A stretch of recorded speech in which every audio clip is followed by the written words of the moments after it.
Имаше преди много време едно малко момче, което живееше в една къща, намираща се не много далече от тук.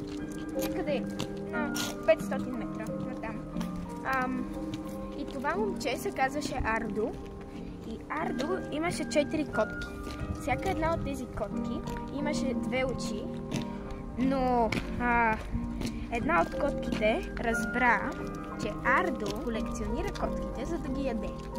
Тя избяга, но след 4 години, когато направи семейство, и нейният мъж влязъл в неговата къща и Ардо го заключил.